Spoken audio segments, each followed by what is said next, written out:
pëf day rey wala du rey. salaam sama gars yi pour retour donc dama yàgg dégg ñu ne pëf day rey pëf day joxe ay feebar donc tey ci laa ñëw pour jox leen defal leen ci benn vidéo recherche selon man li ma gis quoi parce que ci génération genre bu ma pëful tamit am naa ay copains yoo xam ne nii dañ koy utiliser donc like ma gis affaire yi ma ne dama koy partager ak yéen seen affaire ngeen jox ma ci commentaire yi parce que nekk na affaire boo xam ne nii nekkatul lu bizarre lu grave pour ñun suñu génération.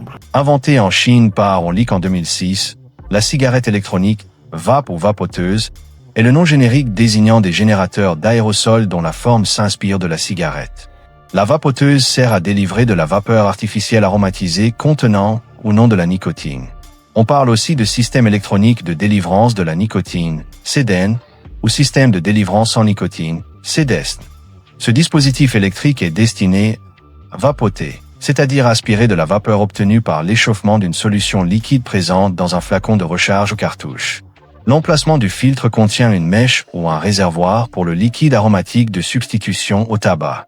Les recharges sont sous forme de flacons de liquide, composés de propylène glycol et ou de glycérol, de divers arômes, il en existe des milliers différents, et éventuellement de nicotine.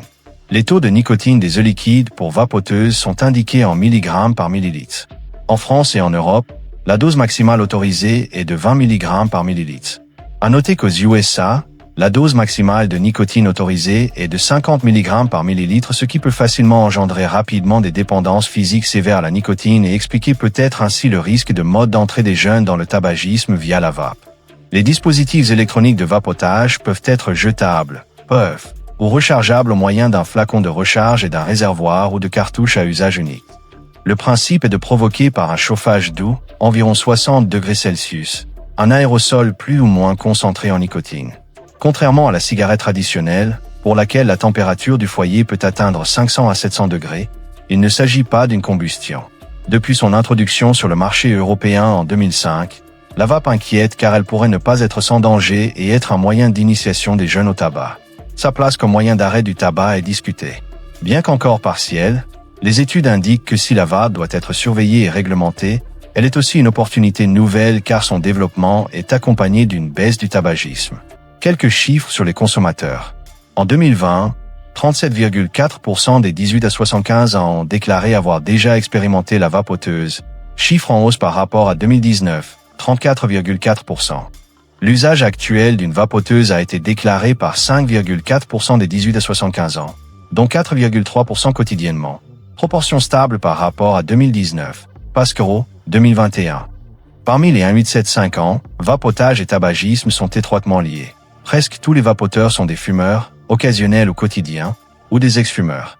Environ la moitié des vapoteurs quotidiens sont vapofumeurs. Moins de 1% des vapoteurs quotidiens déclarent n'avoir jamais fumé. Pasquero, 2019. En population adolescente, l'expérimentation du vapotage a connu une hausse entre 2015 et 2018, passant de 35% à 52% des lycéens d'après les données de l'enquête en CLASS. L'usage dans le mois est passé de 10% à 17% en 3 ans. Le vapotage quotidien reste relativement rare. Il concernait 1,9% des jeunes de 17 ans d'après les données de l'enquête ESCAPA 2017. Une étude américaine publiée en janvier 2018 dans le Journal of American Medical Association, JAMA, précise que les adolescents non-fumeurs qui utilisent des vapes sont 2 à 3 fois plus enclins à commencer à fumer du tabac que ceux n'ayant jamais essayé le vapotage. Watkin, 2018. La disponibilité de liquide fortement dosé en nicotine aux USA pourrait expliquer ce risque de transfert de comportement. Il reste encore débattu à ce stade si la vape constitue une réelle porte d'entrée vers le tabac dans cette population, ou bien si ces deux moyens de consommation concernent en réalité une même population vulnérable, qui aurait expérimenté le tabac même en l'absence de vapoteuse. Soneji, 2017. En effet, il a été montré que les adolescents utilisant la vapoteuse sont également plus à risque d'expérimenter d'autres substances psychoactives. McCabe, 2018. Le nombre d'études scientifiques sur la toxicité de la vapoteuse reste faible en raison de problèmes méthodologiques, études de petite taille, résultats contradictoires, absence de suivi à long terme, conflit d'intérêts. Néanmoins, des études de toxicité ont été réalisées généralement en laboratoire sur animaux ou sur cultures cellulaires exposées aux liquides et aux fumées de cigarettes électroniques et des recharges. En 2018, Camilleri et al. Ont mis en évidence par spectroscopie par fluorescence X à réflexion totale la présence de métaux lourds dans les liquides de recharge de cigarettes électroniques. Les éléments d'intérêt sont le cadmium, CD, le plomb, Pb, le nickel, Ni, le cuivre, Cu, l'arsenic, As, et le chrome, Cr, considérés comme nocifs pour la santé humaine. Les liquides de recharge testés se sont avérés en dessous des concentrations définies par les autorités réglementaires. Camilleri, 2018. L'aérosol, communément appelé vapeur, émis par la vapoteuse à la température d'environ 60 degrés, contient des substances chimiques communes à celles de la combustion des cigarettes conventionnelles comme le formaldéhyde, l'acétaldéhyde, l'acroléine, le toluène et les nitrosamines. Cette vapeur contient 9 à 450 fois moins de substances toxiques que la fumée de cigarette, Goniewicz, 2014. Quant au principal composant des œufs liquides, le propylène-glycol, également utilisé comme additif alimentaire, il ne semble pas avoir de toxicité à court terme à la température de 60 degrés, la dégradation du glycérol en produit toxique n'étant significative qu'au-delà de 250 degrés. Les autres substances chimiques identifiées dans la composition des aérosols telles que le diacétyl, le plomb, l'antimoine, l'arsenic, le nickel, le chrome et le cadmium sont réglementés par les normes AFNOR.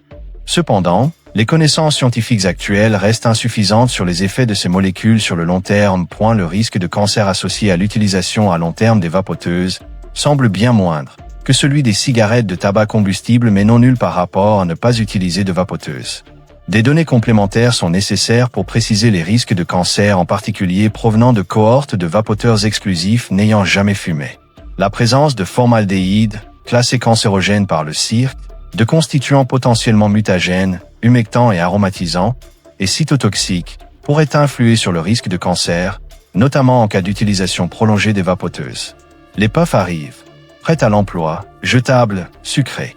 Plus besoin d'être fumeur pour vapoter. Il suffit d'aimer les fruits. Une puff, c'est quoi? D'abord, de la nicotine. Jusqu'à 20 mg par millilitre, parfois plus. Une seule puff peut contenir l'équivalent d'un paquet entier de cigarettes. Ensuite, du propylène glycol et de la glycérine végétale, deux substances inoffensives à l'état liquide, mais qui, une fois chauffées, peuvent produire du formaldéhyde et de l'acroléine, connus pour irriter les bronches. On trouve aussi des arômes artificiels, souvent composés de diacétyl, une molécule liée à une grave affection pulmonaire appelée bronchiolite oblitérante, surnommée maladie du popcorn.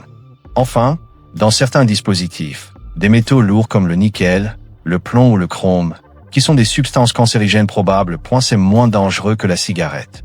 Voilà ce qu'on entend souvent. Mais moins dangereux ne veut pas dire sans danger. Chez les adolescents, la nicotine agit directement sur le cerveau en développement. Elle augmente le risque de troubles de l'attention, de dépression et de troubles anxieux. Au niveau respiratoire, plusieurs maladies sont désormais documentées. Pneumopathie d'hypersensibilité, bronchite chronique, crise d'asthme aggravée, et surtout, le syndrome EVALI, une lésion pulmonaire aiguë liée à l'inhalation de produits de vapotage. Sur le plan cardiovasculaire, la nicotine accélère le rythme cardiaque, augmente la tension artérielle et favorise les maladies coronariennes. Des études montrent un lien avec des risques accrus de crise cardiaque. Le syndrome EVALI. E-cigarette or vaping product US Associated, Line Injury. En 2019, les hôpitaux américains font face à une épidémie soudaine. Des centaines de jeunes arrivent aux urgences avec les mêmes symptômes. Essoufflement extrême, douleur thoracique, toux sèche persistante, parfois même vomissements, fièvre et fatigue brutale. Les scanners montrent des lésions pulmonaires sévères. Le nom de cette maladie? EVALI. Elle est causée par l'inhalation de substances chimiques contenues dans certaines recharges de vape, notamment l'acétate de vitamine, utilisée pour épaissir les liquides. En quelques mois, près de 2800 cas sont recensés et plus de 60 morts. Les patients touchés sont jeunes, souvent en bonne santé. Après un passage en soins intensifs, certains gardent des séquelles pulmonaires irréversibles. Signe avertissement 2. La bronchiolite oblitérante, aussi appelée syndrome du popcorn. Cette maladie rare et grave touche les bronchioles, les plus petites voies respiratoires des poumons. Son surnom vient d'un cas célèbre, des ouvriers d'usine de popcorn micro-ondes, exposés à une molécule aromatisante appelée diacétyl, ont développé une forme sévère de détérioration pulmonaire. Aujourd'hui, ce diacétyl est encore présent dans certains œufs liquides aromatisés. Le problème? Cette molécule détruit les bronchioles. Elle entraîne une inflammation chronique, une fibrose, une réduction irréversible du souffle. Il n'existe aucun traitement curatif. Une fois atteint, on ne récupère jamais sa pleine capacité pulmonaire. Pour certains vapoteurs jeunes, c'est une condamnation à vivre avec un oxygène limité à 20 ans. Concernant les autres cancers, il n'existe pas de données évaluant le risque. Il reste à déterminer si les niveaux d'exposition sont suffisamment élevés pour contribuer à cette cancérogenèse.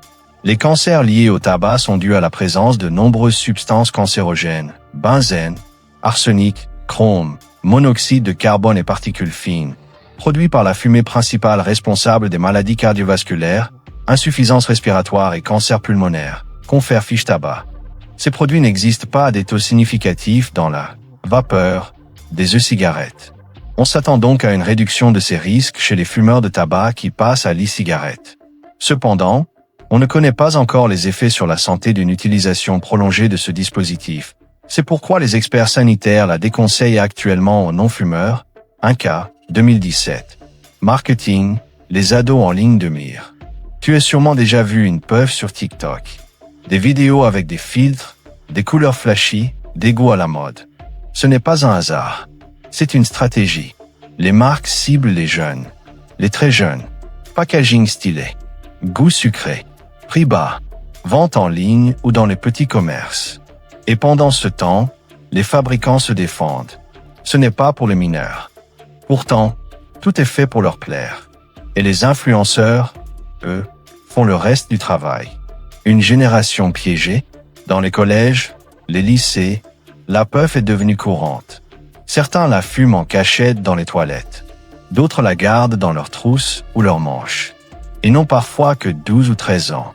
Ils pensent pouvoir s'arrêter. Mais la dépendance est déjà là. Témoignage. Je voulais juste essayer. Maintenant j'en ai besoin chaque jour.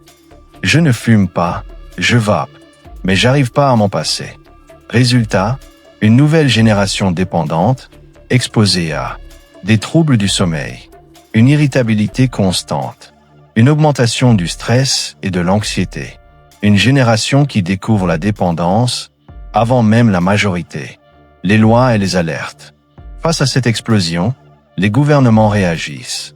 En France, une interdiction des puffs jetables est prévue dès 2025. D'autres pays ont banni les arômes sucrés ou limité les taux de nicotine. L'Organisation mondiale de la santé parle d'urgence sanitaire mondiale. Mais l'industrie s'adapte.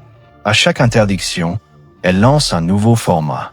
Puff rechargeable. Puff sans nicotine, mais avec substance addictive. Packaging trompeur. Et pendant ce temps, les jeunes continuent de consommer. Conclusion, le moment de choisir. Tu crois que c'est rien, que ce n'est qu'un nuage dans l'air. Mais derrière chaque puff, il y a un piège. Un réflexe. Une dépendance. Un risque invisible. Ce n'est pas une mode.